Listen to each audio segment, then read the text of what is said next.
Hola, ¿cómo les va? Muy buenas tardes, bienvenidos a una emisión más de Agenda Propia. Y como estamos haciendo todos los programas, voy a leer un mensajito que nos mandó gente desde la provincia roja, como digo yo, o de la Tierra Roja, muy conceptual, muy conceptuoso, perdón. Excelente programa, felicitaciones y saludos a Claudio Lozano, Cachorro Godoy y al compañero Ariel Crespo, desde Posadas Misiones, Aldo Drueta. Aldo es tal vez el periodista más importante de la televisión en Misiones. Tiene un programa que el nombre le va a gustar a Cachorro. Realmente buen programa. Y subió el programa nuestro al portal Misiones para Todos. Desde ya gracias, me pidió los teléfonos de Cachorro y de Claudio, que les dije ahora que se los había dado, para hacerles una nota. El programa del compañero Aldo se llama El Ciudadano se Revela. Arriba, muy bien. Entonces yo sé que eso a usted le gusta. Hay que alentar, Claro, te hablo de la rebelión, bueno, El Ciudadano se Revela. ¿Cómo le va? Está bien. Contenta, está muy contenta, se puso más colorada, más Usted roja, dice, ganó su equipo. Entonces, es verdad, y no veníamos ganando. No veníamos ganando. Pero la veo bien, la veo, ¿no? Espléndida. Ay, sonso, a todos le dirá lo mismo. El que no sé si viene bien es habla de Claudio. Yo le iba a hablar de lo que va a pasar mañana en el Congreso, de cómo viene aspectado. Bueno, Sí. ese es un tema que me parece que lo vamos a tratar en algún momento del programa. Nuevamente en esta cosa delirante, psicótica, impresentable, inútil. Me falta algún ¿Adjetivo? Los dijo casi todos. Lo dije casi. Sí. Tengo, pero no. No sé si son televisivos, no claro. cortan. Realmente una marcha fenomenal. A las 9:30 de la noche estaba el Beto. Oportuno. ¿Qué querés que te diga? Bueno, es un estilo de gobierno que no da marcha atrás, ¿no? Parece dentro de la caja de cambios no tiene marcha atrás, ¿no? Incluso renueva, ¿no? La embestida en general. Sube la apuesta, parece ser una marca de estilo. La pregunta es si cuánto tiempo le va a funcionar. Hasta ahora le venía funcionando, entre comillas, con evidentemente alguna repercusión en la opinión pública, porque ya veníamos hablando en los últimos programas de cómo se viene cayendo en las encuestas, incluso en el propio electorado. Bueno, evidentemente no es gratis esta forma de hacer política. ¿Y sabés qué es raro, Gladys? No sé si es raro, que los medios, ¿cómo puedo decir? Hegemónicos no, ensobrados tampoco. Los medios partidarios, como dicen los del fútbol, los medios partidarios ya se le están poniendo en contra. Los que hacen periodismo de guerra, como decía Blanc. Los que hacen periodismo de guerra. Entonces vos decís, bueno, a ver, a todos les vas a dar contra, a todos vas a insultar, a todos vas a denigrar, a bastardear. Bueno, es el estilo comunicacional del troll, ¿no? Del troll de internet, que en general se dedica a insultar y no mucho más. Pero una cosa es un troll anónimo de internet, otra cosa es un gobierno que tiene por misión gestionar y hacer, en teoría, la vida de todos nosotros mejor, pero no parece ser el objetivo. Y la pregunta que nos hacemos es, ¿qué pasará? ¿Cómo ven ustedes, sobre todo, ¿no? ¿Qué pasará este miércoles, mañana, en el Congreso con las fuerzas políticas? ¿Será la 125 de Milei? En realidad, es muy importante lo que pasó con la marcha universitaria, ¿no? Por segunda vez, la sociedad argentina abrazó a la universidad. Por segunda vez se vuelve a mostrar que la multitud aparece cuando lo que está en juego es la comunidad.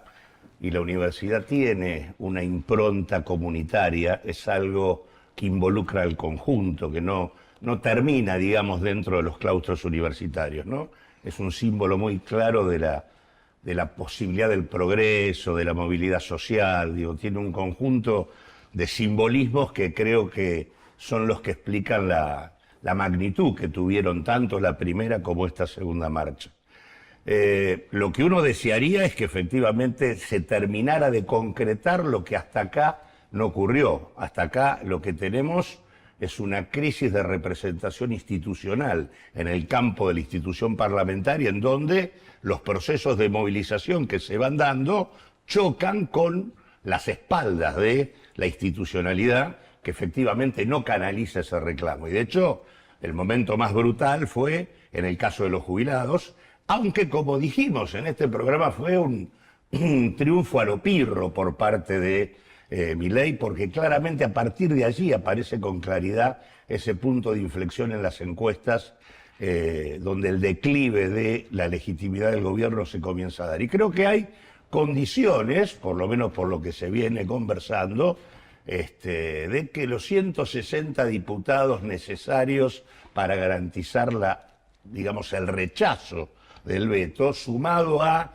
un conjunto importante de ausencias que involucran incluso a legisladores de La Libertad Avanza, están generando las condiciones para que el miércoles en la sesión la posibilidad del rechazo del veto pueda ser, y que efectivamente esto sería un triunfo político importantísimo que va generando las condiciones para que se instale ya en la Argentina un nuevo eje, que es la configuración del antimileísmo como un escenario político que ya existe en el país. Ahora te pregunto, y si pasa eso, este personaje amenaza con ir a la justicia.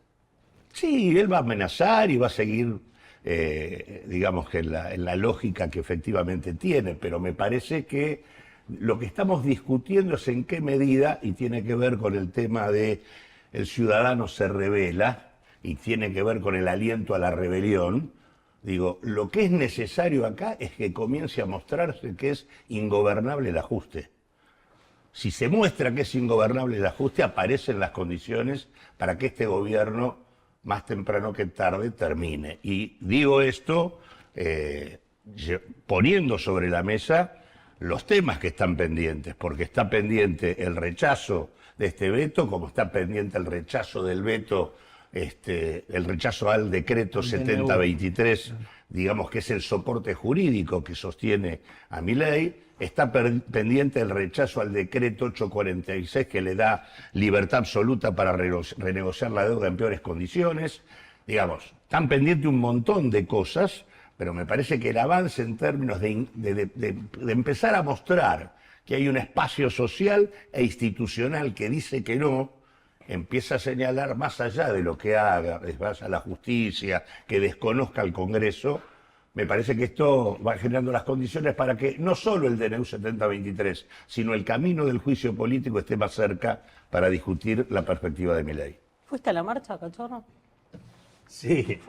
Parece ser una de las más federales de las marchas de las que hay. Bueno, registro histórico, ¿no?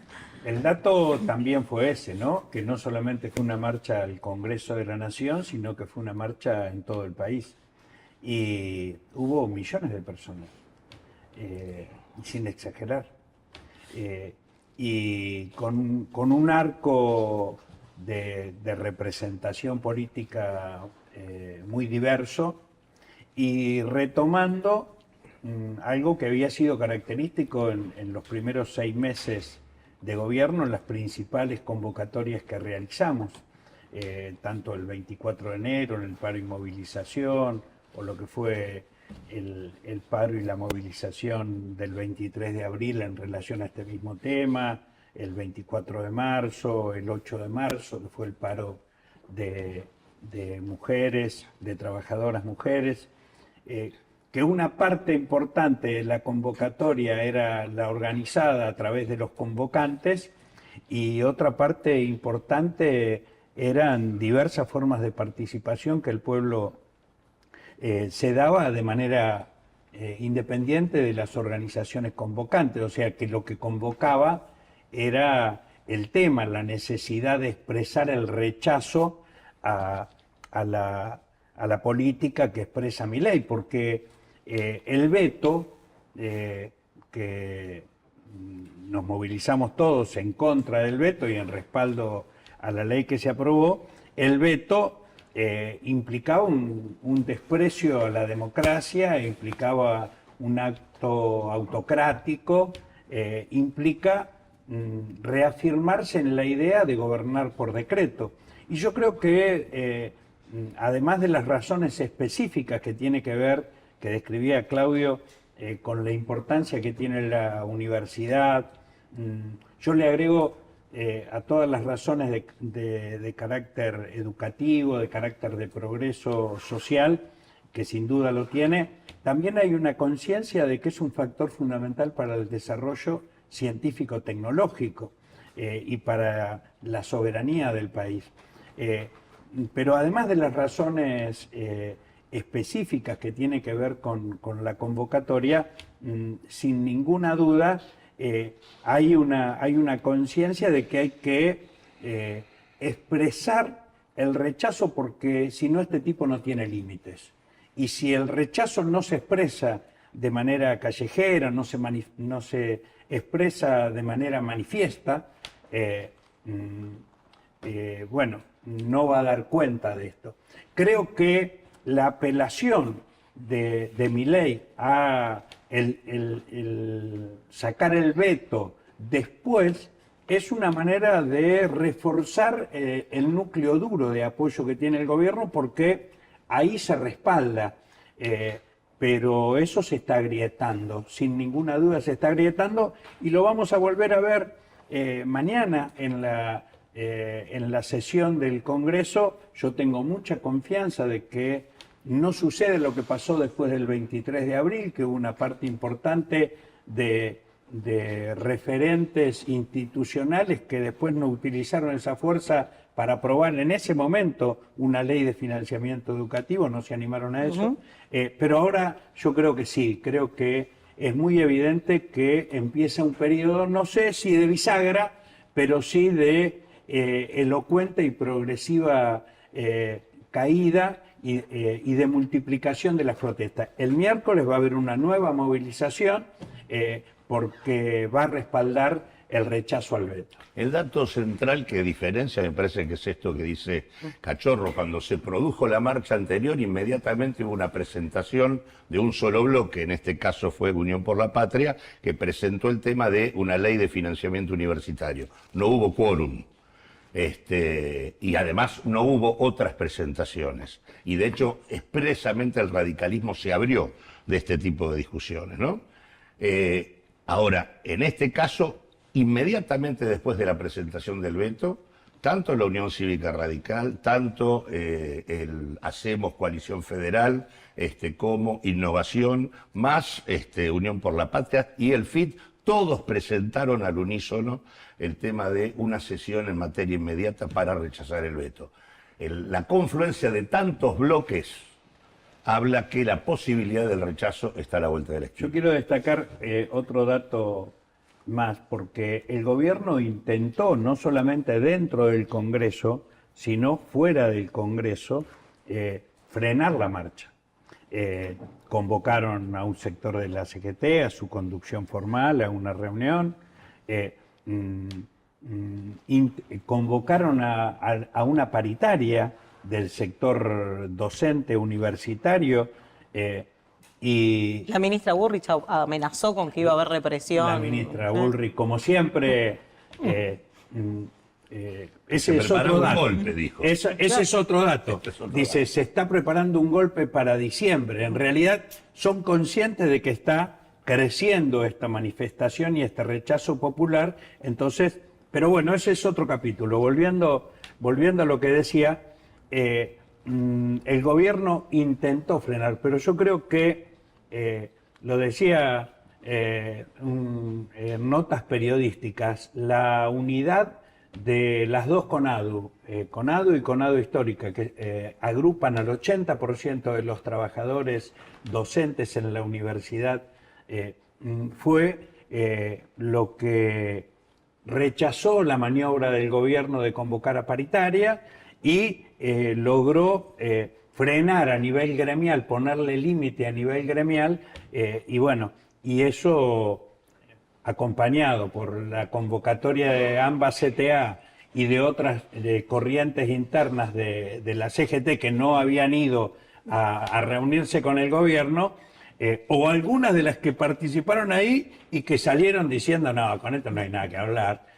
Bueno, es lo que generó las condiciones políticas para que, junto con otros factores que tienen que ver con la actitud de los rectores, garantizara esa convocatoria que fue verdaderamente extraordinaria. Y hay una maniobra parlamentaria, además, que fue proponerle a la Unión Cívica Radical y a otros bloques el tema de que lo universitario se discuta con la discusión del presupuesto, que no participen ahora en la discusión del rechazo del veto, porque en todo caso eso lo discutiríamos en el debate presupuestario. Nos vamos a un separador y seguimos con más Agenda Propia.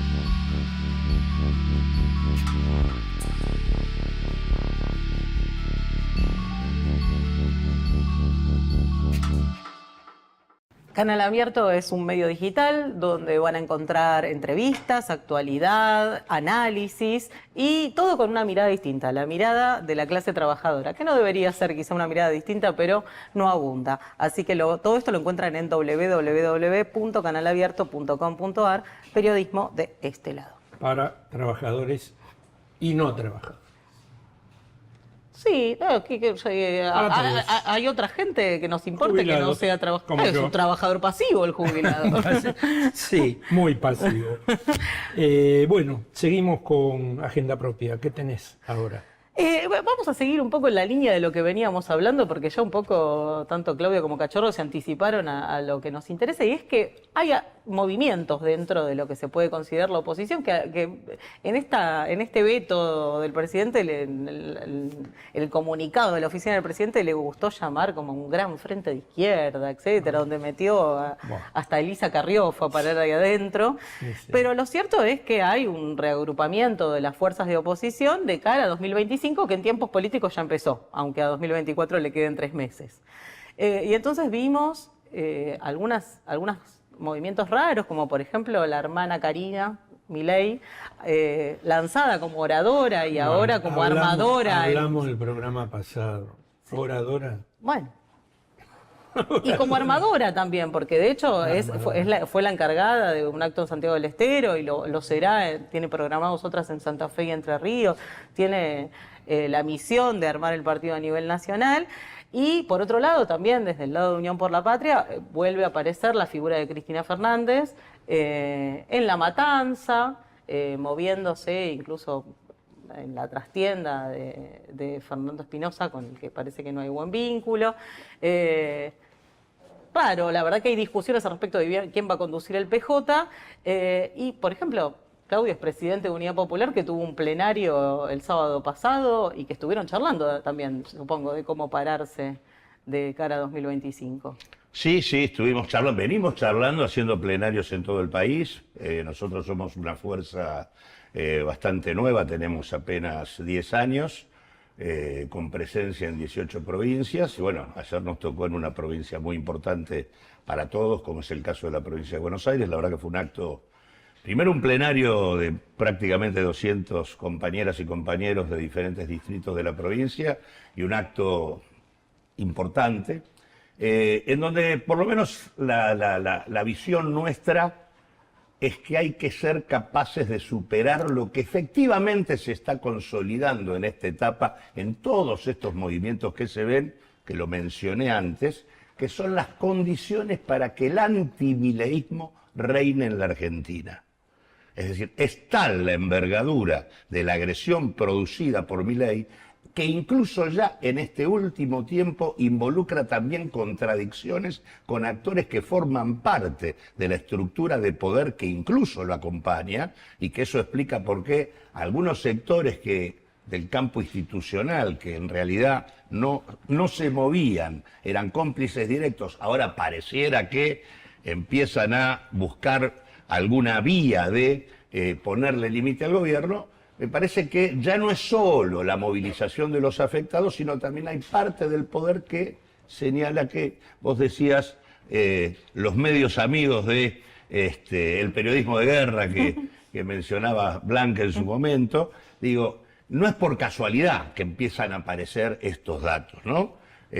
Claramente hay una segunda etapa del gobierno de Milei que Milei ya no solo confronta con la sociedad, sino que aparecen problemas con el Fondo Monetario Internacional, con los acreedores que dicen cómo va a pagar la deuda este tipo, con los agroexportadores que le siguen diciendo que retrasa el tipo de cambio. Digo, es un contexto distinto. En ese contexto hay una posibilidad de antimileísmo. Nosotros, Comunidad Popular, creemos que el anti en la Argentina para armar una perspectiva es necesario porque sale solo, pero no alcanza. Hay que ser capaces de plantear una creación política nueva y diferente. Por eso el plenario de Unidad Popular planteó un desafío de urgencia, quebrar esta política, pero un desafío de novedad, de construcción de algo diferente, porque hay un ciclo político de fracaso que terminó y que se necesita una estrategia de renovación, de discurso, de prácticas, de liderazgo, para poder darle perspectiva a la Argentina. Hugo, ¿estás de acuerdo con eso? ¿Con que se terminó el ciclo político?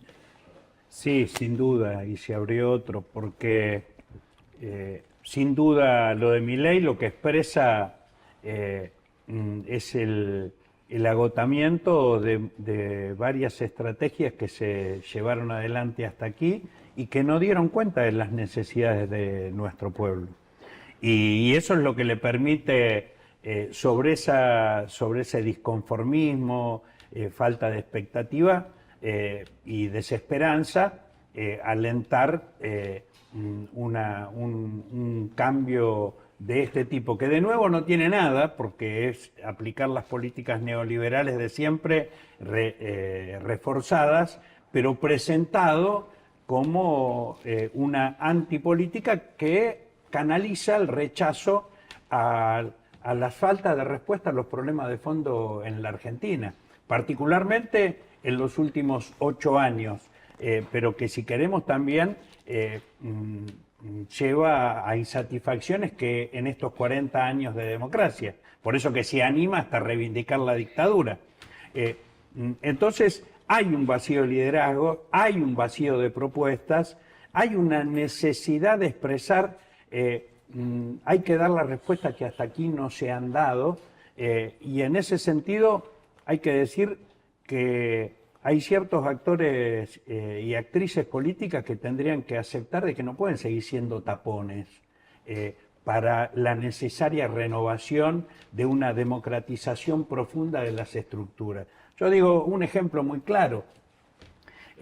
Si derrotar a Macri fue posible porque se construyó una alianza y una coalición política montada sobre la movilización que generamos los trabajadores y trabajadoras contra las políticas neoliberales de Macri y expresado en un frente electoral de 16 partidos, pero del cual solamente lo manejaron a dedo el presidente, la vicepresidenta y el que terminó siendo el candidato en la última elección, y los tres juntos perdieron, entre otras cosas porque no abrieron nunca la participación a otros actores en 4 años de gobierno, y porque creen que restringir la política, la vida interna del PJ, que yo no voy a quitarle la importancia de lo que significa como expresión política en nuestro país, pero que evidentemente no da cuenta de todas las necesidades populares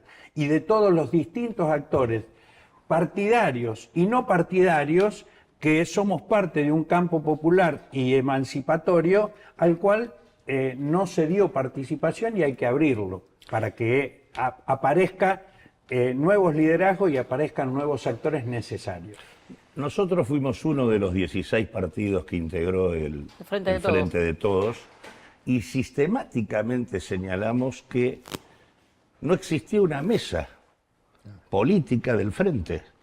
El Frente fue un acuerdo electoral, nos reunimos una vez para conformarlo, se conformó en base a una hoja en blanco, no había ningún acuerdo programático de ninguna naturaleza, y la segunda reunión se hizo después de la primera derrota en la elección de medio término en el 2021. Es decir, y después de esa reunión no se hizo ninguna más hasta el 2023. O sea, hay una diferencia entre un acuerdo electoral de en ese momento el antimacrismo, por eso ahora que se va conformando el antimileísmo, entendamos que el antimacrismo produjo un acuerdo electoral con un frente que no tenía definiciones claras, que en realidad estableció por lo tanto un loteo de cargos en lo que era el conjunto de sus ministerios y consecuentemente terminó en ese marco en una deriva conservadora que fue la que lo llevó prácticamente sin tener capacidad de aprovechar lo que la comunidad le daba como aliento para ejercer una discusión diferente, a validar la estafa y el acuerdo con el fondo, validar la estafa de la deuda de Macri, terminar un acuerdo con el fondo que trituró toda posibilidad o expectativa de cumplir con el mandato que la sociedad le había colocado. Digo, no se pueden repetir este tipo de cosas. Frentes con hojas en blanco, sin definiciones,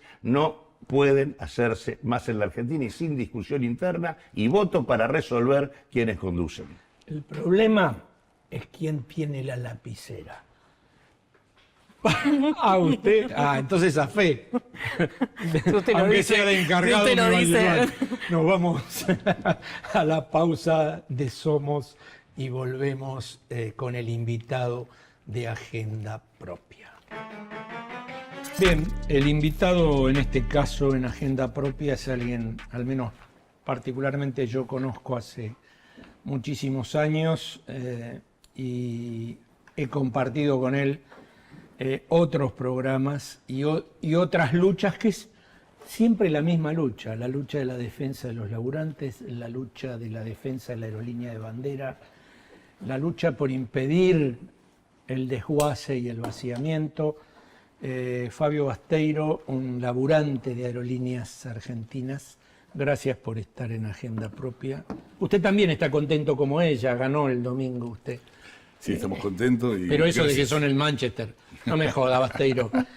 Bueno, ¿cómo andamos con la lucha que es cruel y es mucha? Bueno, Aerolíneas Argentinas está en una situación muy complicada.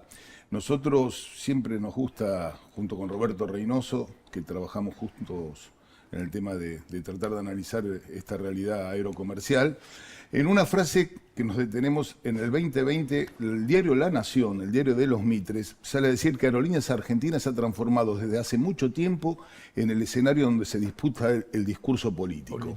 Y no lo decimos los trabajadores, no lo dicen las organizaciones sociales, lo está diciendo La Nación. Y en parte, si uno recorre la historia de Aerolíneas Argentinas, va a encontrar muchas similitudes. En el 50 se crea, el 7 de diciembre, Aerolíneas Argentinas, y en el 55 la Libertadora, en el segundo decreto, ya quiere privatizar Aerolíneas Argentinas. Frondizi en el 58, Onganía en la Revolución Argentina.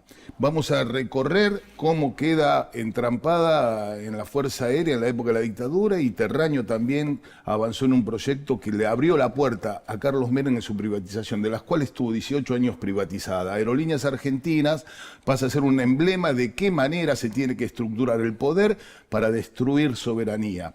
Y lo que está pasando es una combinación de factores que concurren, por un lado, a datos de carácter histórico. Aerolíneas Argentinas surge, y esto hay que tenerlo muy en claro, Aerolíneas Argentinas se llama en plural, aerolíneas, con S. Y nos preguntamos el por qué. Justamente porque antes de Aerolíneas Argentinas del 49 y en el 50, cuando se unifican, son 4 líneas aéreas que había en el país. Era Sonda, Fama, Alfa y Aeroposta. Esas 4 empresas aéreas no daban respuesta a la necesidad que tenía nuestro país de desarrollo integral, de conexión, de conectividad. Estamos hablando de Argentina, el 8º país en extensión mundial, y a la vez reproduce la impronta de un modelo económico puesto en marcha de industrialización, un modelo donde los ferrocarriles se combinaban con la política aérea. Por eso se crea las 4 aerolíneas, donde toman a todos los trabajadores, se unifica un criterio y se pelea estratégicamente para tener una línea aérea de bandera. Estamos hablando en lo que fue el Acuerdo de Chicago, la posguerra, donde todas las líneas eran aéreas y estatales. Y estamos hablando también de la necesidad y la impronta que le imprimió un gobierno popular en esa época. Luego comienza todo un desarrollo, pero hoy la combinación de esos factores concurren en un escenario que es muy peligroso, y es increíble de cómo el decreto 599 y el 809/24 de este gobierno está poniendo el eje en la privatización de aerolíneas. Nos hace discutir esto cuando se está desregulando el mercado aéreo, cuando se está desregulando no solo la soberanía de los cielos, sino también la del mar, la de los ríos. Entonces yo digo, Aerolíneas Argentinas, la discusión de la privatización por momentos suena a que están generando otras condiciones. Para mí puede ser la desaparición de aerolíneas, la fragmentación, la balcanización, la segmentación de una empresa aérea que tiene sectores muy, muy rentables. El transporte de pasajeros... Disculpame una cosita. Gracias por estar acá, pero eso que estás diciendo, que hiciste el trayecto histórico donde efectivamente la discusión de el control sobre la línea aérea de bandera es central en una discusión política y de proyecto de país. Pero marcaste un rasgo distintivo en este momento que pareciera ser no la única discusión en la cual se centra el gobierno, la privatización de aerolíneas, sino una desregulación y una estrategia de desregulación más amplia. Me interesa preguntarte Incluso en ese sentido. Que hay un punto, porque vos mencionaste 2 decretos, pero el que está primero es el 7023. Exactamente. Que tiene el tema de la política de cielos abiertos, la desregulación del sistema de rampas, la liberalización de tarifas, ¿no? Y la eliminación de los impedimentos para privatizar aerolíneas, ¿no? Sí, claro. Y a la vez la incorporación, esto es un antecedente con la revolución de los aviones, del cual con Roberto Reynoso escribimos un libro que sin tener conocimiento de lo que iba a venir, de alguna manera nosotros preanunciábamos una situación que está pasando y que va a seguir profundizándose, que es toda la incorporación de estas empresas low cost. Todas estas empresas low cost combinan con las de regulación a la que hacía referencia Claudio, con este paquete de regulador, y que tuvo sus antecedentes juntamente con Mauricio Macri y Dietrich. Hablaban de la creación de 2.400 puestos de trabajo, 50.000 puestos en forma indirecta. Hablaban de la incorporación de líneas aéreas, el resultado fue la cancelación de 6 líneas aéreas, la pérdida de 2.644 puestos de laburo, vuelos cancelados, vuelos inseguros, muchos incidentes, desregulación de todo tipo. Pero lo que quiero decir con esto es que son los fondos de inversión los que hoy están generando esta situación. Los fondos de inversión en la actividad aerocomercial hoy es casi, para la región, es casi un modelo a que quieren llegar e instrumentar. Esto trae mucha opacidad de carácter financiero, a la vez tiene mecánicas para tratar de eludir en forma penal esta situación, rotación de directorios, cambio de domicilio fiscal o la composición accionaria. Flybondi cumple todos estos requisitos. De esta manera, lo único que hacen es eludir las responsabilidades judiciales por lo que se viene. No les importa mucho sostener mucho tiempo las rutas, sostener una política aérea sostenida, soberana, autónoma. Lo que sí le interesa es bajar las varas de los trabajadores aeronáuticos en cuanto a sus convenios colectivos, en cuanto a la fragmentación sindical, y fundamentalmente también esto trae aparejado que cualquier línea aérea que no cumple con convenios colectivos como es de carácter internacional, de vara internacional, son líneas aéreas que tienen muchos incidentes, que tienen muchas situaciones yo te voy a hablar de la seguridad de los pasajeros. Esto lo hemos vivido, no es que lo estamos hablando preanunciando una hecatombe, lo hemos vivido con Lapa, con el accidente en Aeroparque, lo hemos vivido en el vuelo de Fray Bentos, cuando el vuelo de Austral salió también por la sobrecarga laboral y por la falta de composición de la cadena de respeto de la seguridad aerocomercial. Lo hemos vivido cuando Lilian Almada se salió por una puerta a las sierras de Córdoba con Express Austral. Son situaciones muy dolorosas y que se han vivido en 18 años de privatización, desde el 90 hasta su estatización, hemos sufrido todas estas situaciones. Pero aparte, Fabio, el vaciamiento de American Airlines, de Iberia. Bueno, eso fue en la década del 90. Claro, porque hiciste historia, ¿no? Trajiste la historia hasta acá. Exactamente. Pero más allá de la historia, hoy hay 2 proyectos en la Cámara de Diputados, que es uno de la coalición cívica y uno de del López, uno de Hernán Lombardi. Y hay también un decreto del gobierno para la privatización. De la privatización basándose en la 26696. Todo esto, vuelvo a insistir, mientras discutimos algo donde yo pregunto, ¿quién va a querer privatizar una empresa? ¿Quién va a querer comprar una empresa, hacerse de una empresa cuando estás desregulando todo el mercado aerocomercial? Cuando la propia rampa, primero, Aerolíneas Argentinas aducen de que da pérdidas, cosa que la propia Auditoría General de la Nación en su informe del año pasado dice que es razonable cuáles son los costos y los ingresos que tiene Aerolíneas Argentinas. Pero más allá de eso, dicen que da pérdida y que por eso hay que privatizar. Intercargo, que es un servicio de aeronave en tierra del handling, da superávit en dólares muy importante. También lo privatizan. Entonces no es un problema de rentabilidad. Acá lo que quieren es destruir la política aerocomercial nacional, soberana y autónoma para la incorporación en un país con estas extensiones donde cualquiera viene sin averiguar sus orígenes de los fondos, pueden tomar las rutas que quieran, y hoy Flybondi tiene más de 200 rutas asignadas, cual no cumple, igual que JetSmart, igual que todas las empresas low cost que se fueron retirando. Entonces hay un gran mito, hay una gran mentira y hay un sostenimiento de tomar Aerolíneas Argentinas como hizo Margaret Thatcher con los mineros. Margaret Thatcher de los mineros no quería ganarle una huelga, era robarles el corazón, como lo dijo. Porque el problema que tienen es el disciplinamiento de nuestra sociedad, que lo están haciendo en muchos lados. Y toman aerolíneas porque muchas veces el avión está muy alejado de la gente de a pie, de la gente común, y le cuentan las bellezas y todo estas cuestiones que son privilegios de los trabajadores. Todas mentiras. Son todos convenios colectivos como tiene la media internacional, con Fabio, salarios muy por debajo de la media incluso. Perdón Sí. que te interrumpa. Bueno, ya que te interrumpo, te presento bien, porque vos sos coautor con Roberto Reynoso, Roberto, de Por qué fracasó la revolución de los aviones, que se publicó en 2022, que se consigue todavía en librerías. En Red Editorial. Y claro, publicado por Red Editorial. Me interesa, vos hiciste todo este raconto histórico y decís que Aerolíneas Argentinas es un bastión sobre el que eventualmente siempre vuelven, siempre intentan privatizarlo, en este caso, y pasó también con el gobierno de Macri, muy rápidamente. O sea, ni bien suben al gobierno determinados proyectos políticos encarnados por gobiernos de distinto signo político, pero siempre es el mismo proyecto, van por Aerolíneas. ¿Qué importancia estratégica tiene Aerolíneas para que siempre se la disputen cada vez que un proyecto neoliberal toma las riendas del país? Yo lo que creo es que más allá que Aerolíneas cumple, por ejemplo, Aerolíneas tiene 52 rutas que se interconectan ciudades sin que pase por Buenos Aires. Tiene 38 de Buenos Aires al resto del país y 21 son exclusivamente de Aerolíneas, o sea que no vuela nadie ahí. ¿Ustedes se imaginan en muy poco tiempo con una Aerolíneas deshecha, fragmentada, segmentada, cómo va a quedar la conectividad de nuestro país? Le importa poco, pero porque para mí la importancia que tiene no es quedarse con Aerolíneas, es que desaparezca, achicarla a la mínima expresión.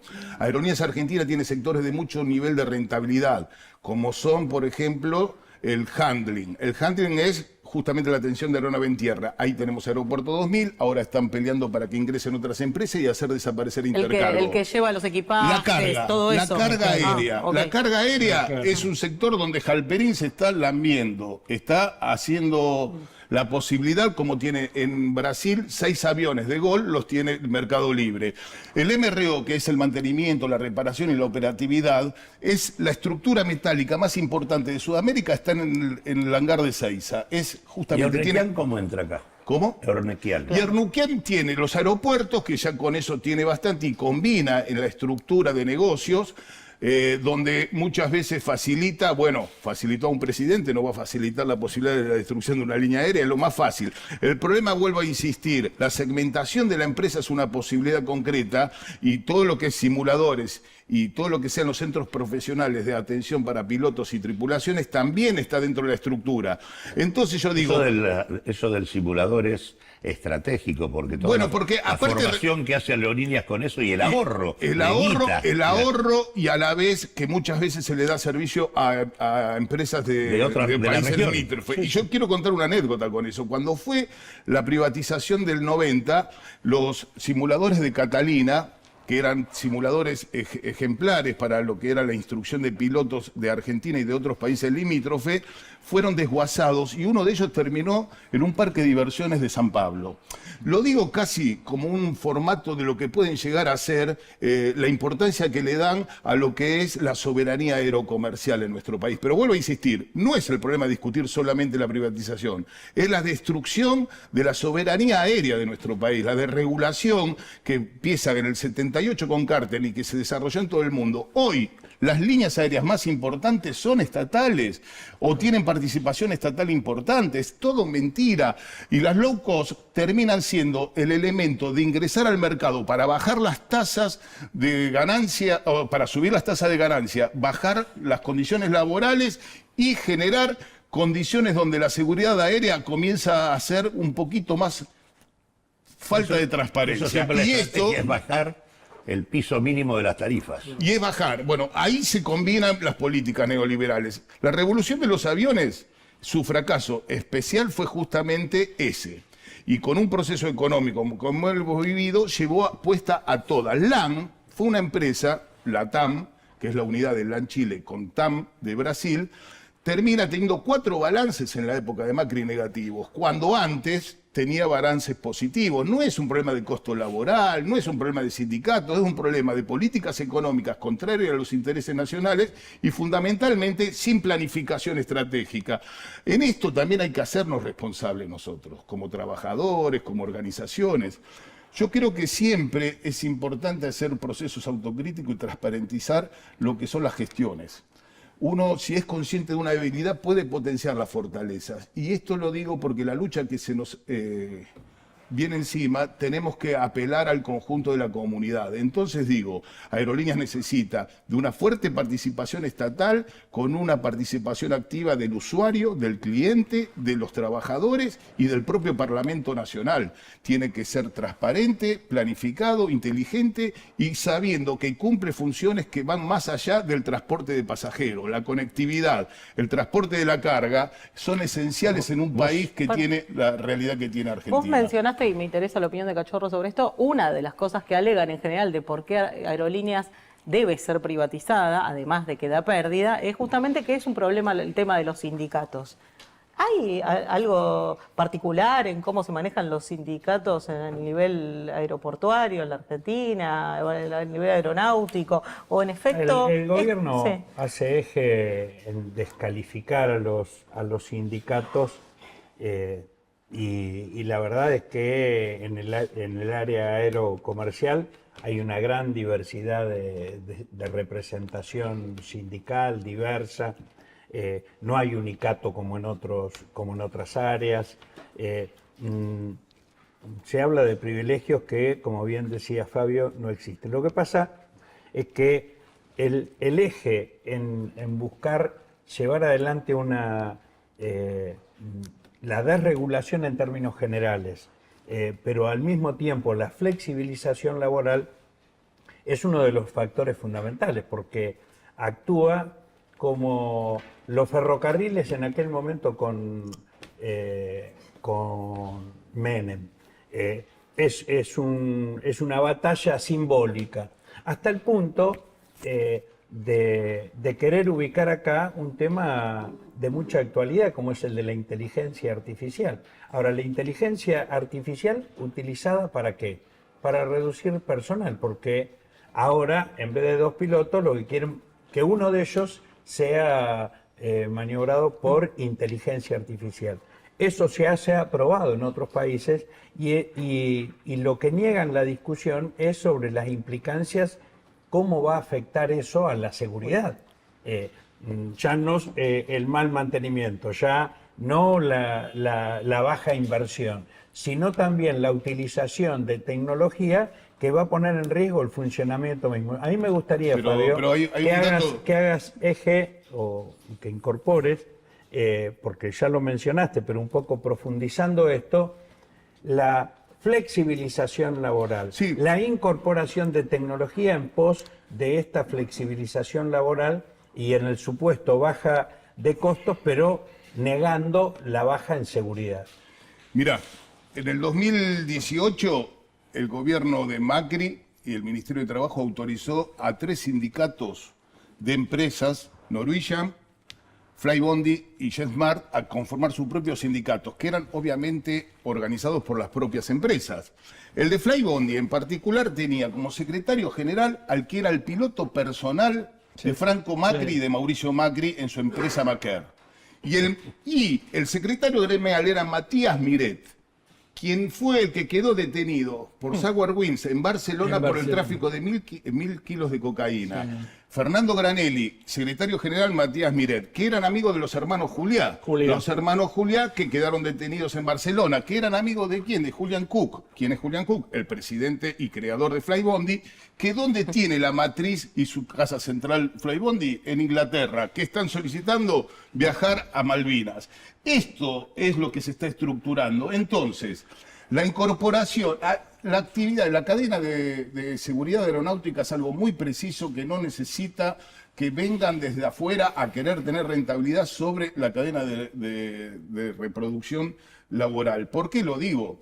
La polifuncionalidad en la actividad aerocomercial es un peligro, es un peligro. Cuando vuelvo a reiterar, si hay algo que los estándares de seguridad de Aerolíneas Argentinas son ejemplares, esto se va a extrañar si nosotros accedemos a esta lógica de la polifuncionalidad, de la incorporación de nuevas tecnologías para suplantar a trabajadores y creyendo que el problema, como es la usina mediática, de que el problema son los convenios colectivos, que son los pilotos, que son las azafatas, mientras se desarrollan una estrategia de tratarnos de extorsionadores, de tratarnos de paros salvajes, cuando el propio gobierno de Macri puso a Pablo Crusellas, a Mauricio Macri, Carlos Cova, Quintana, el propio Richard Glucksmann, que eran todos pertenecientes a diferentes empresas low cost y a la vez eran parte del gobierno. Eso era justamente el conflicto de intereses más grande que había, con denuncias presentadas y que nunca se le dio caso. Ahora, los extorsionadores somos los trabajadores que reclamamos salario